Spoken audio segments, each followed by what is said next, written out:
Então, agora vamos para a nossa segunda aula de imunohematologia. Vamos dar prosseguimento, então, ao nosso conteúdo. Vamos falar um pouquinho também sobre os testes laboratoriais, né? Na detecção de antígenos e anticorpos eritrocitários. Atualmente, existem várias técnicas que podem ser adequadas a cada tipo de rotina. As mais utilizadas são as de aglutinação em tubos, microplacas e geocentrifugação. Cada uma requer adequada padronização de volume de hemácias, soros e potencializadores, como a albumina, o polietileno glicol, que a gente chama de PEG, né, e o LIS. E também o tempo de incubação e a própria centrifugação.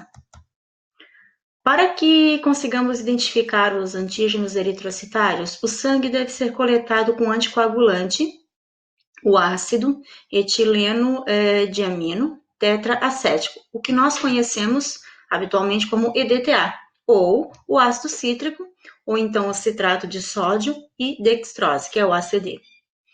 Visto que entre os indivíduos a quantidade de eritrócito é variável, é adequado usar suspensão de hemácias padronizada, especialmente em pacientes que apresentem número baixo ou acima dos valores de referência. Para as técnicas de detecção de antígenos em tubos, emprega-se suspensão de hemácias entre 3 a 5% e para placas, microplacas, né, em torno de 2%. Sempre que a técnica recomendar, é aconselhável a lavagem prévia das hemácias para remover as proteínas plásticas, principalmente tratando-se de hemácias do cordão umbilical, cuja lavagem pode ultrapassar 8 vezes, para retirar toda a geleia de Wharton. Muitos serviços de hemoterapia preferem a tipagem sanguínea com microplacas, em virtude da necessidade do processamento de grande número de amostras.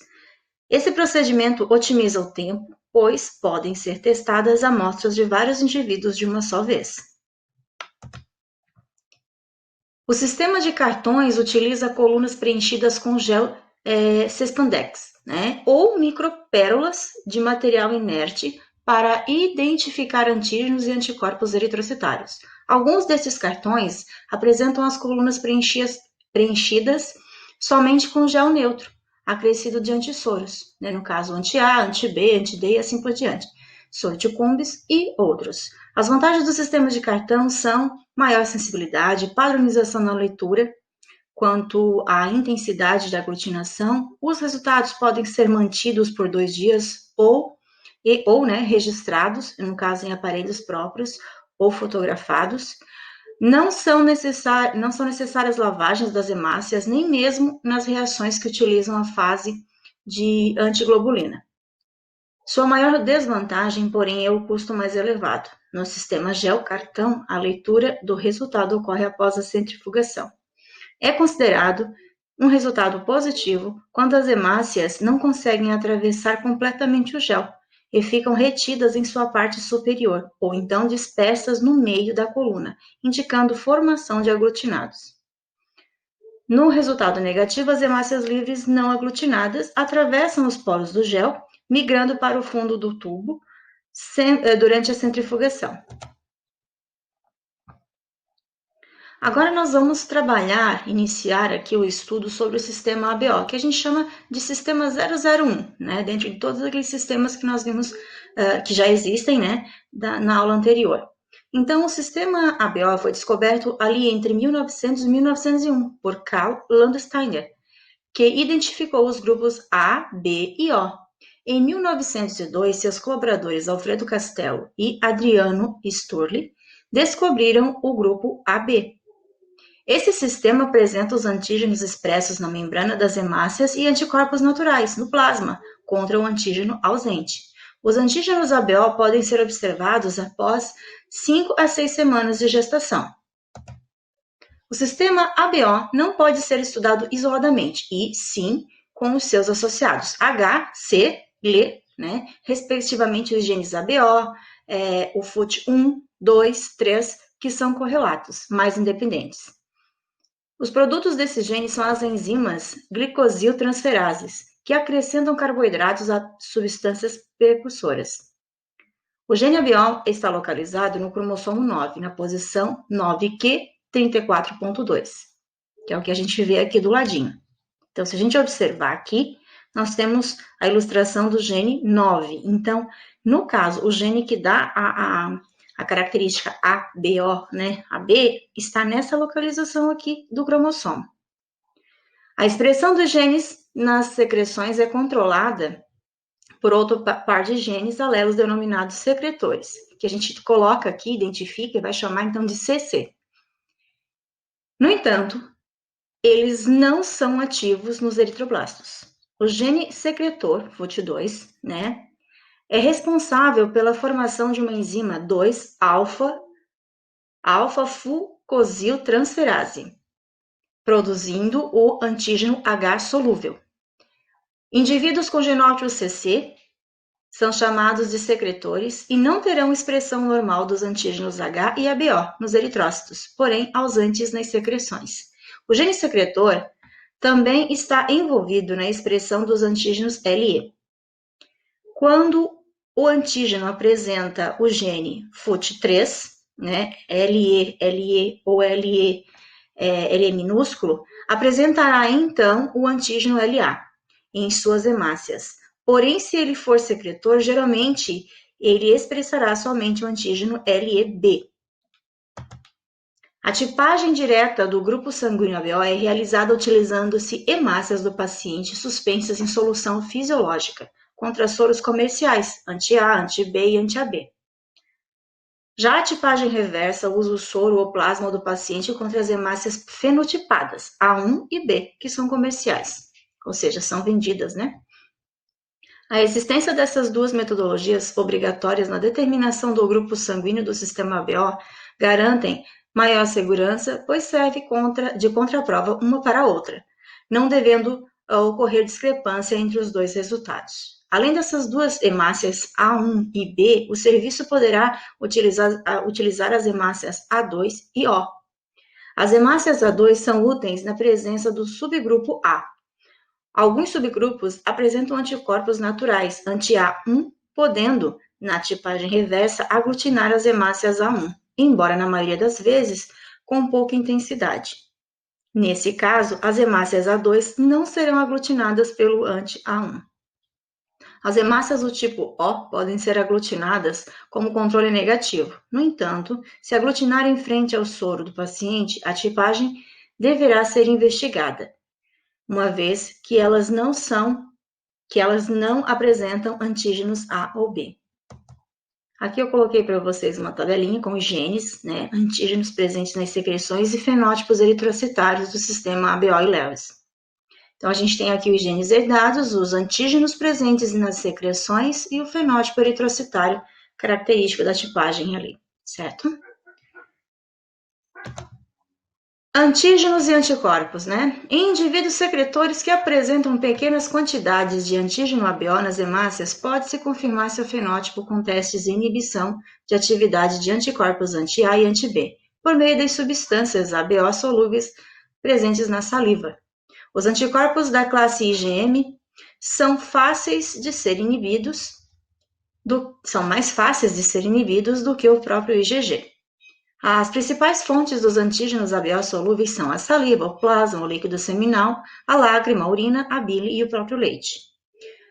Os indivíduos secretores também podem apresentar as enzimas H e LE nos líquidos corpóreos.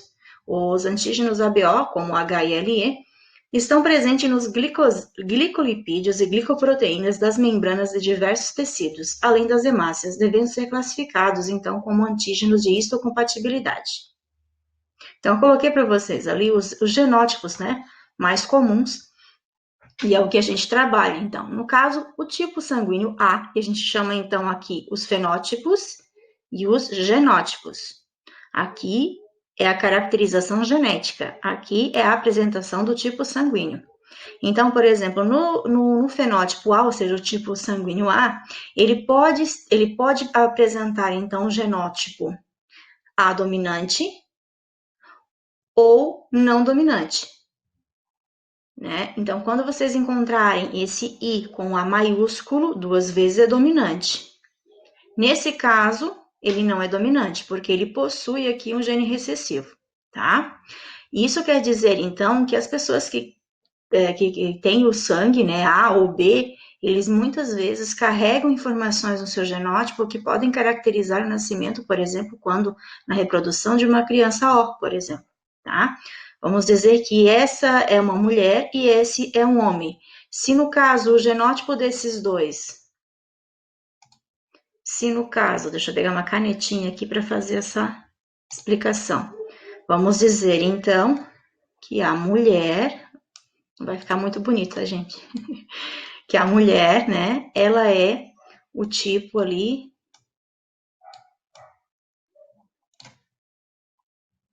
recessivo, tá? Então ela possui esse gene aqui, certo? E o homem possui esse gene aqui. Quando os dois tiverem um filho, a possibilidade, fazendo aquele quadrinho de Punnett, né? A gente tem uma possibilidade aí de 25% da criança nascer O, porque combinando esse recessivo com esse recessivo, nós vamos ter o tipo O, certo? Ainda em antígenos e anticorpos, em decorrência dos anticorpos naturais, é crucial para a transfusão que haja compatibilidade ABO do concentrado de hemácias a ser transfundido com o soroplasma do receptor. Caso contrário, o paciente poderá apresentar um quadro de hemólise intravascular, seguido de alterações imunológicas e bioquímicas, podendo até ser fatal. Os anticorpos do sistema ABO ativam complemento. Por isso, quando transfundido, hemocomponente ABO incompatível, a reação é hemolítica, podendo levar ao choque anafilático e à coagulação intravascular disseminada. A transfusão mais adequada é a isossoro, aliás, isogrupo, né? Na qual o receptor é transfundido com hemocomponente do mesmo grupo sanguíneo e que pertence, né? O que ocasiona melhor aproveitamento da bolsa transfundida pelo organismo do receptor. Biossíntese de antígenos, como eles são produzidos, né? Então, a gente já viu que o gene H, que é localizado lá no cromossomo 9, esse gene, então, produz uma enzima chamada alfa-2L-fucosiltransferase, e ela é responsável pela transferência de uma L-fucose a D-galactose terminal da substância precursora. Se a gente voltar um pouquinho lá às nossas aulas, o que a gente aprendeu, a gente vai identificar essa ilustração. Então, lembra que eu expliquei para vocês sobre a composição desses carboidratos que se anexam, então, às membranas, caracterizando os tipos sanguíneos? É isso que foi explicado aqui, certo? Então, para formar os antígenos A e B, é necessário o antígeno H. A substância precursora, então, é composta de uma cadeia de hidratos de carbono ou carboidratos, né?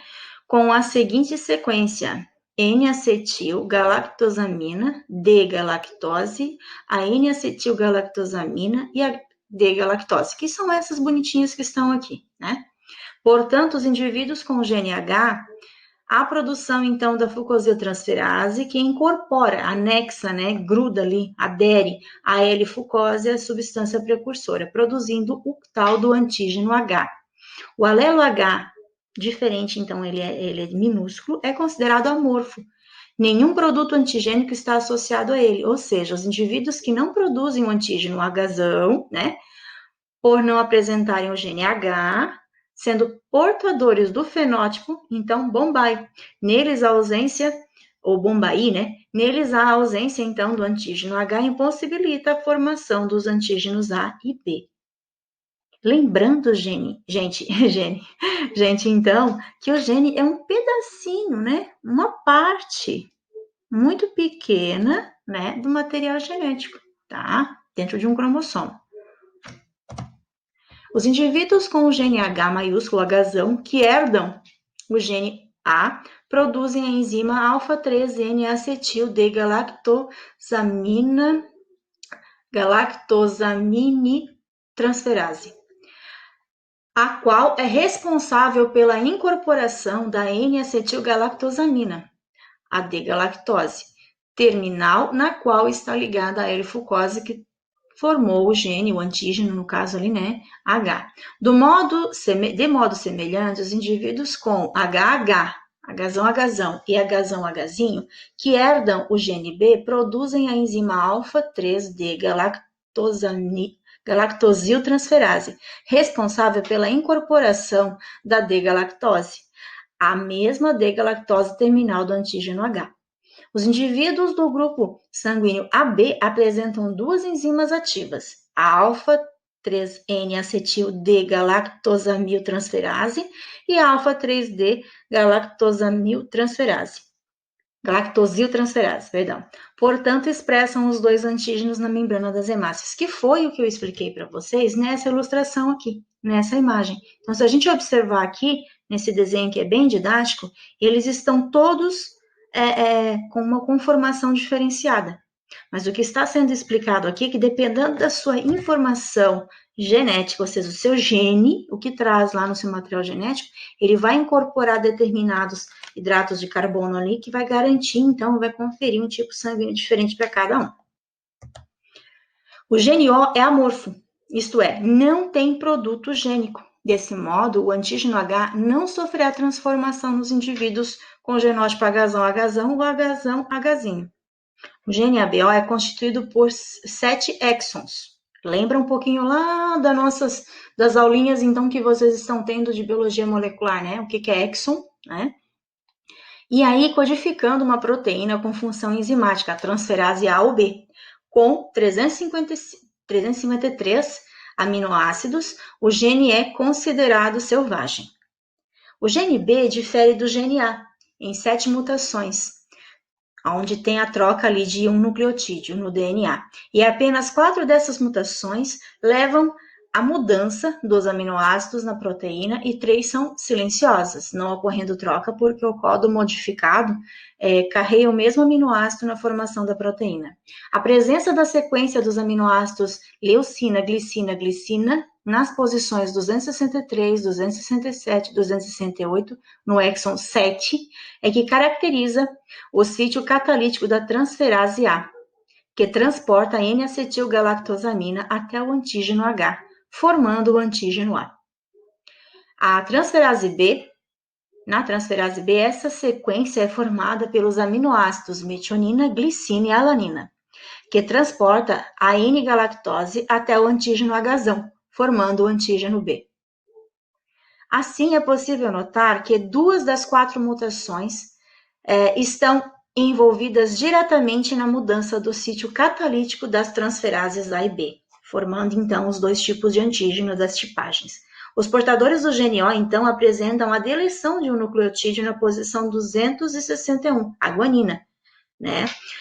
Que carrega, então, a formação de um códon de parada, stop códon, interrompendo a síntese da proteína, que passa a ter apenas 116 aminoácidos, perdendo a sua função enzimática por não apresentar o sítio catalítico da enzima. E aí ele não consegue anexar, né? Não consegue capturar ou agregar qualquer tipo de outro tipo de aminoácido ali.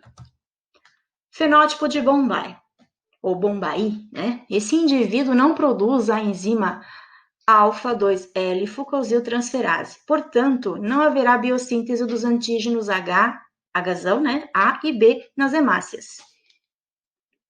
Caso o indivíduo não seja secretor, também não apresentará estes antígenos nos líquidos corpóreos.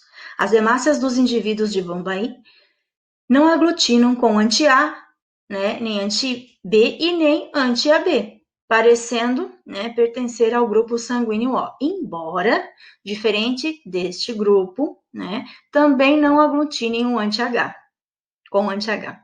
Resumindo, o indivíduo de Bombay não possui nas hemácias os antígenos Hzão, A e B, e no soro apresenta os anticorpos anti-H, anti-A e anti-B. Olha a complicação.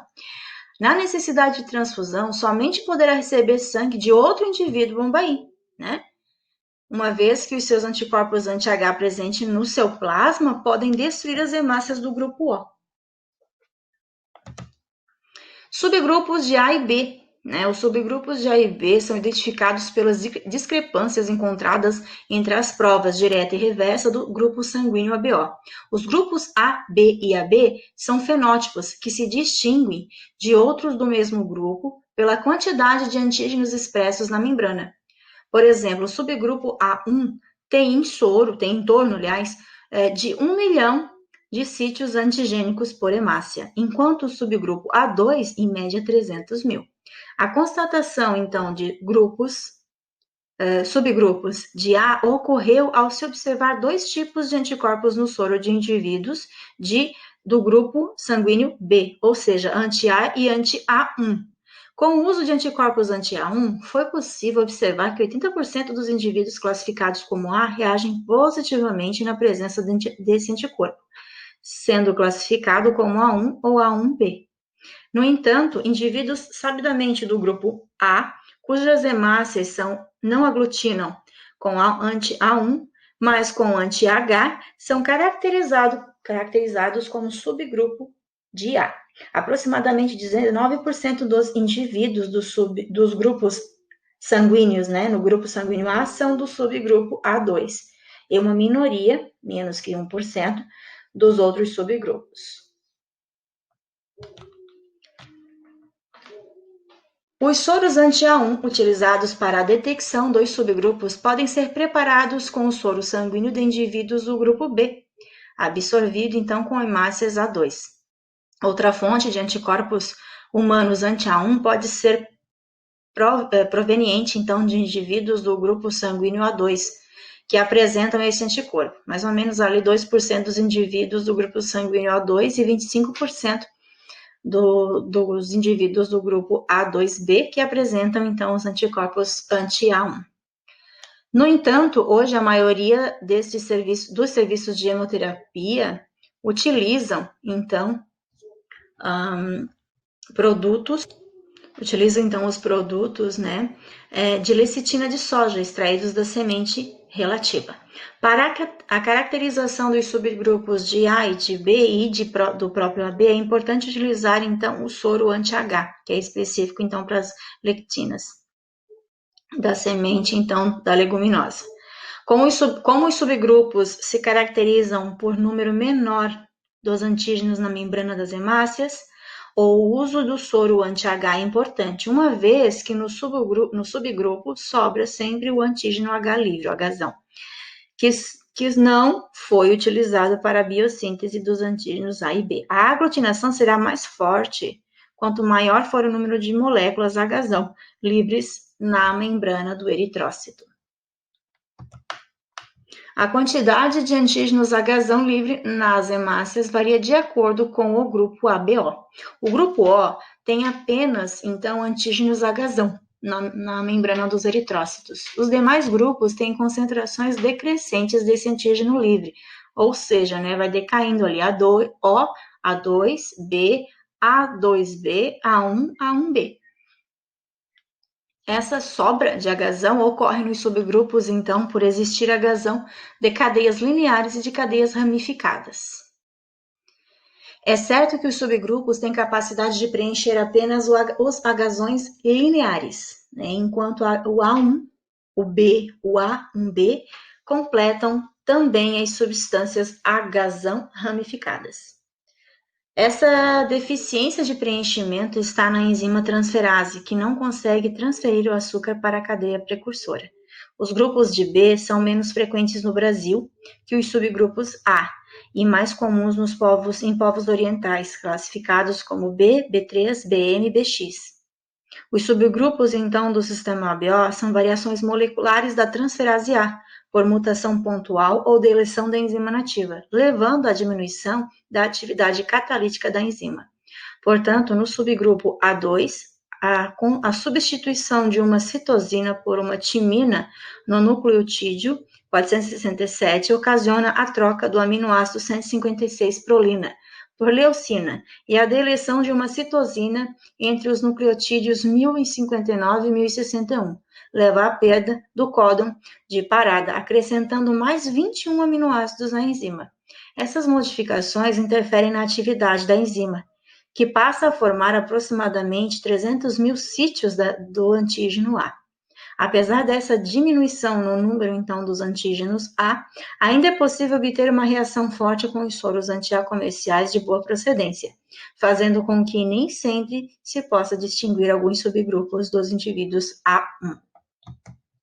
Da mesma maneira, os portadores da mutação do nucleotídeo guanina por adenina, na posição 871, que leva à substituição do aminoácido 291 de ácido aspartico para aspargina, afeta também a atividade catalítica da transferase A3, que só consegue formar aproximadamente 300 mil antígenos A em cada eritrócito.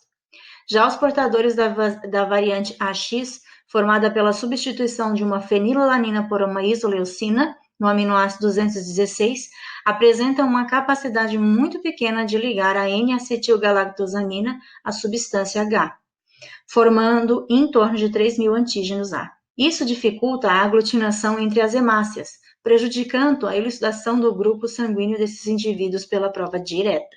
Subgrupos de A e B, que apresentam, então, baixa quantidade de sítios antigênicos na membrana do eritrócito, são evidenciados pela discrepância encontrada entre a tipagem direta e a reversa.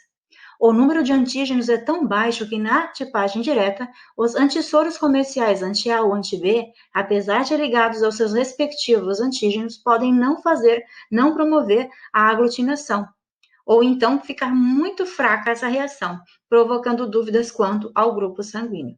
A prova reversa, no entanto, vai demonstrar o anticorpo natural anti-A ou anti-B, contrário ao antígeno presente, ajudando a determinar o grupo sanguíneo do indivíduo. E aqui eu coloquei para vocês, então, uma informação, na verdade um lembrete, né? Os tipos sanguíneos diferem pelas mutações no gene 9. E aí isso faz com que as bases, né, as bases nitrogenadas ali, elas acabam diferindo e formando, né, novos tipos sanguíneos, ou diferentes, melhor dizendo, diferentes tipos sanguíneos. Esses aqui, então, é o quadro das bases que vocês devem estar estudando, se não vão estudar ali em biologia molecular.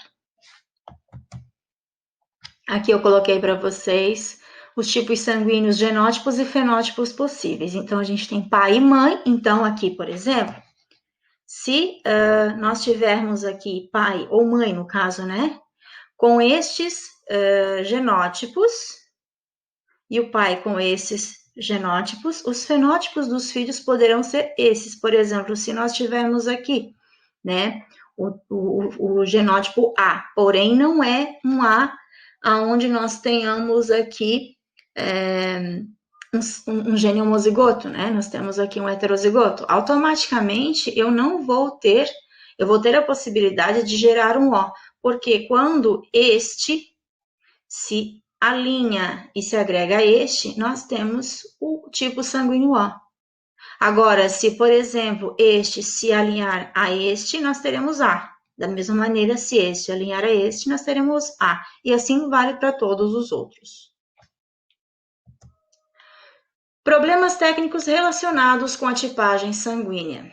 Os resultados falsos negativos podem ser observados em algumas situações, tais como soro ou antissoro não adicionados na forma à prova realizada, identificação de hemólise como reação negativa, proporção incorreta entre as hemácias e plasma, soro ou antissoro, intensidade e ou tempo de centrifugação incorretos, erros na interpretação ou no registro dos resultados.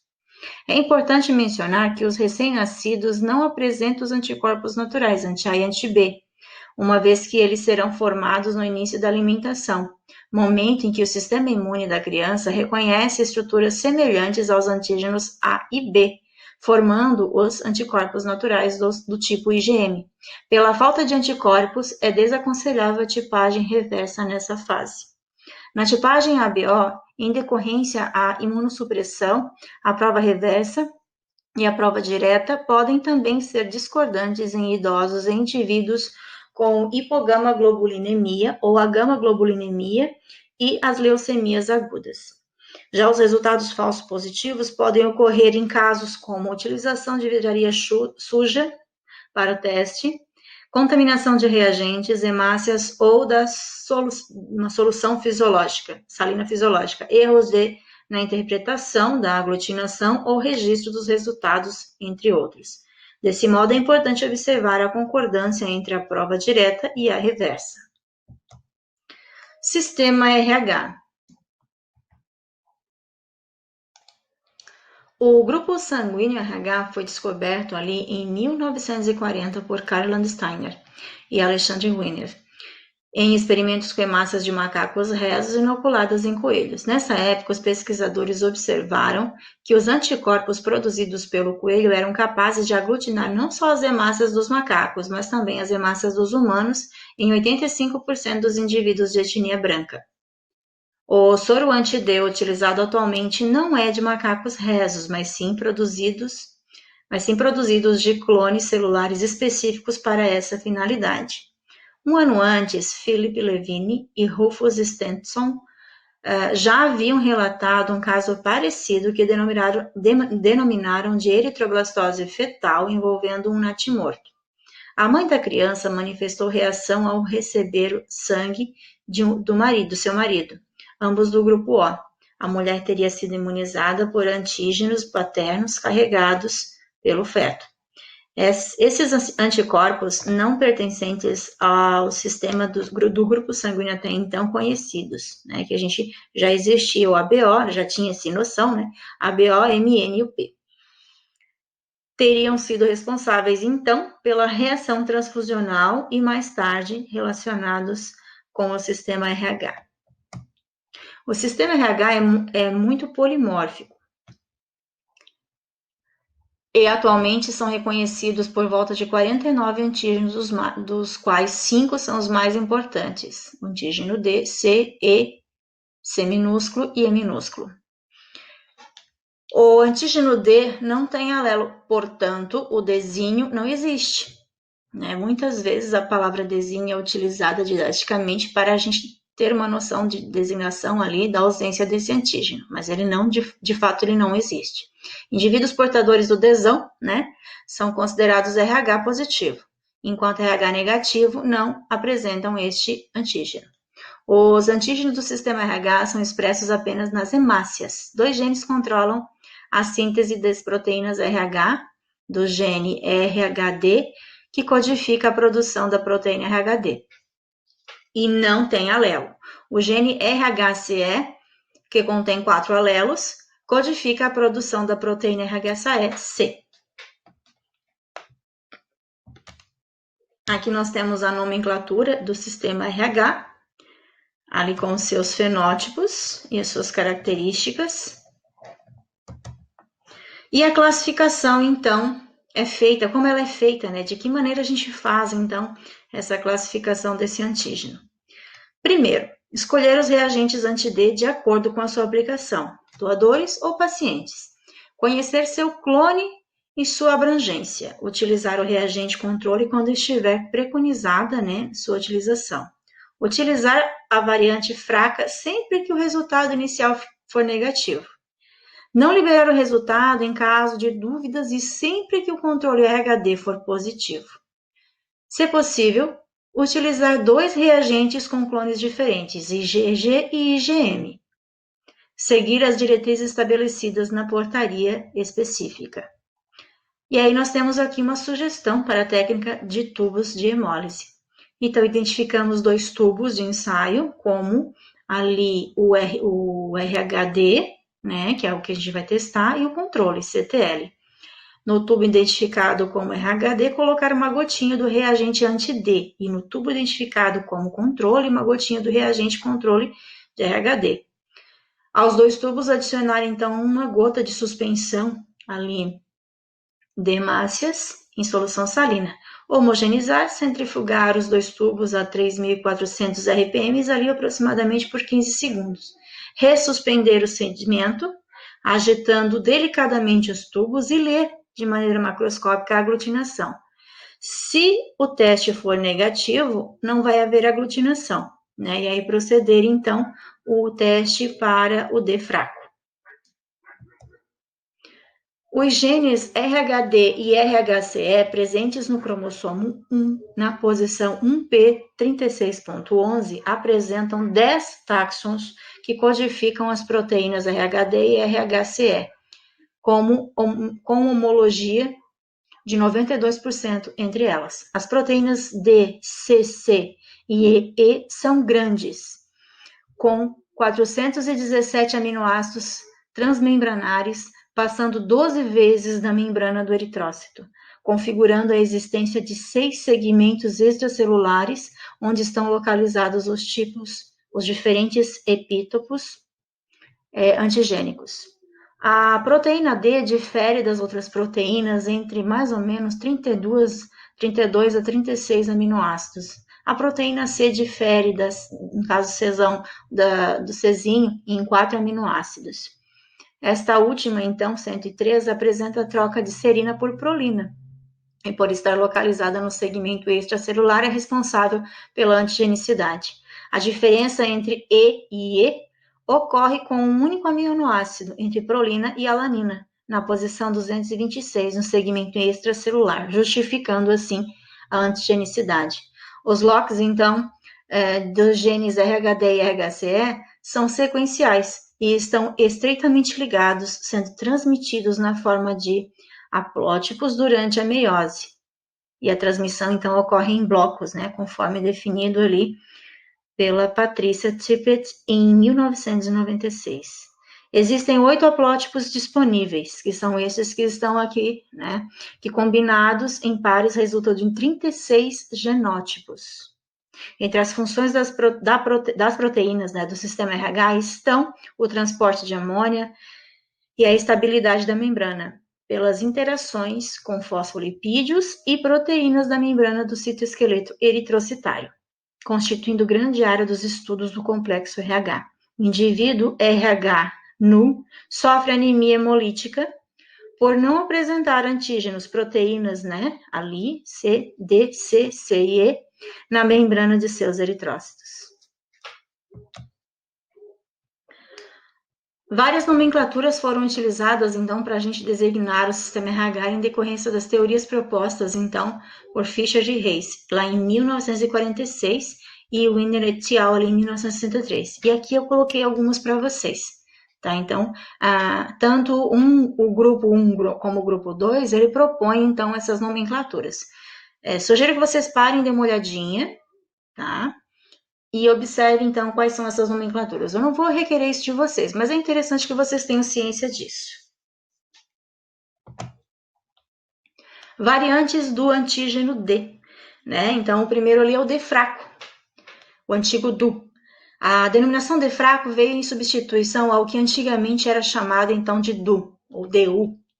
Os indivíduos portadores da variante D fraco têm menor quantidade de antígenos D expressos nas hemácias, de modo que apresentam uma variação de aglutinação fraca ou negativa com soros anti-D, a temperatura ambiente após a incubação a 37 graus.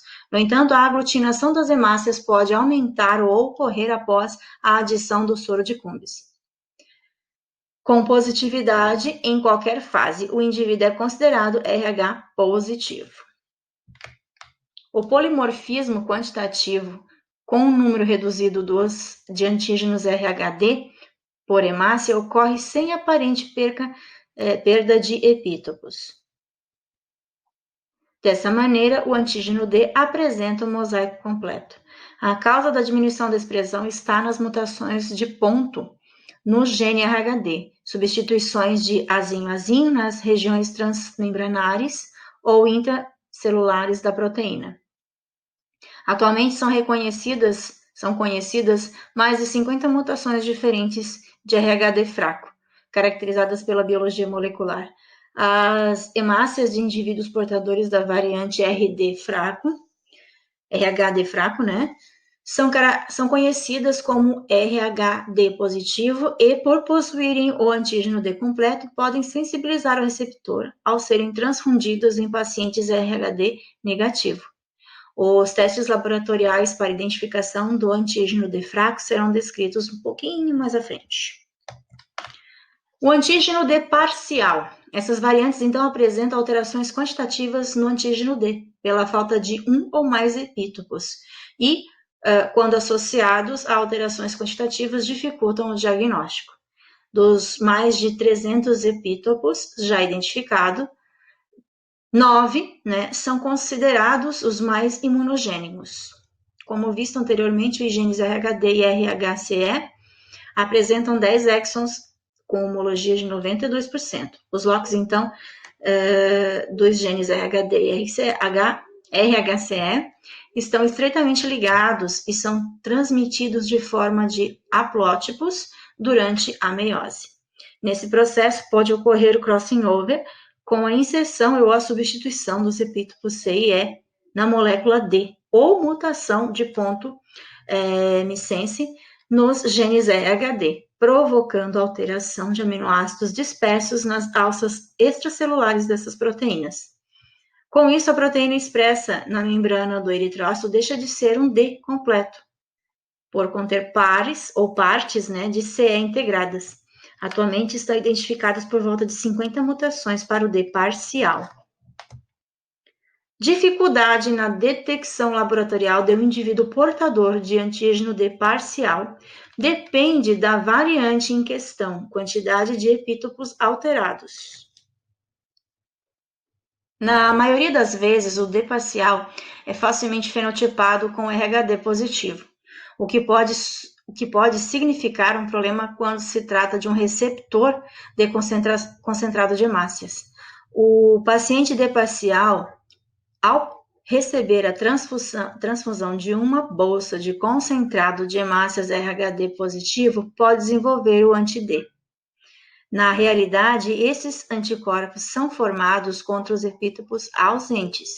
Existe ainda o indivíduo RHD parcial fraco, que apresenta alterações qualitativas e quantitativas do antígeno D, podendo ser tipado erroneamente como RHD negativo. Caso seja um doador de sangue, o receptor RH negativo pode desenvolver o anti-D quando exposto a essas hemácias. Algumas variantes do D parcial ou do D parcial fraco, que apresentam deleção de grande quantidade de epítopos, acabam sendo descobertas na clínica médica quando o receptor desenvolve anticorpos anti-D. Muitas vezes a deleção, então, do antígeno D parcial não depende somente, aliás, a detecção, né? Não depende somente da qualidade dos soros comerciais anti-D, monoclonais ou monopoliclonal, mas também dos clones de produção desse produto. A utilização de soros confeccionados com diferentes clones aumenta a diversidade de anticorpos contra o maior número de epítopos. Portanto, o ideal é que o indivíduo D parcial seja considerado RHD positivo quando doador de sangue e RHD negativo quando receptor. Complicado. Tipagem. Como no teste ABO, a tipagem RH em tubo emprega hemácias ali a 5%, uma solução salina, né, fisiológica com o soro comercial anti-D. Recomenda-se 2 soros comerciais anti-D, preferencialmente, então, de diferentes marcas e clones. Muitas empresas utilizam os mesmos clones para fabricar seus produtos. Por essa razão, é de grande importância que se observe a composição dos reagentes, ampliando a variabilidade dos clones. O soro anti-D convencional tem alta concentração de proteínas aditivos que potencializam e facilitam a reação antígeno-anticorpo. Deste modo, na tipagem do antígeno D, deve ser usado paralelamente outro tubo contendo as hemácias a 5% e soro controle RH. É necessário que ambos, soro anti-D e controle RH, sejam de mesma procedência, do mesmo fabricante. Assim, o controle RH apresentará as mesmas concentrações de proteínas aditivos que o reagente anti-D, sem conter o anticorpo. E ainda é importante ressaltar, então, gente, que os tubos contendo o anti-D e o controle RH devem ser analisados junto com todas as etapas do teste. O resultado da tipagem RHD somente poderá ser aceito se não houver aglutinação do tubo controle em nenhuma das etapas. Havendo positividade do controle RH, o resultado não poderá ser liberado. A aglutinação diante do controle RH geralmente ocorre quando as hemácias testadas estão sensibilizadas in vitro com anticorpos. Nesse caso, após repetir o teste, confirmando ainda a positividade, deve-se realizar o teste da antiglobulina direta, ou o próprio CUMBS. Esse teste sendo positivo pode interferir na tipagem sanguínea, principalmente nos testes de CUMBS dependentes, que a gente já descreveu. Utilizar, então, o antígeno dessalino na execução da tipagem pode também auxiliar na solução do problema. Finalizamos a nossa segunda aula sobre imunohematologia e na próxima semana a gente vai ter então a terceira e última aula sobre imunohematologia. Espero que vocês tenham gostado, né? Até a próxima aula.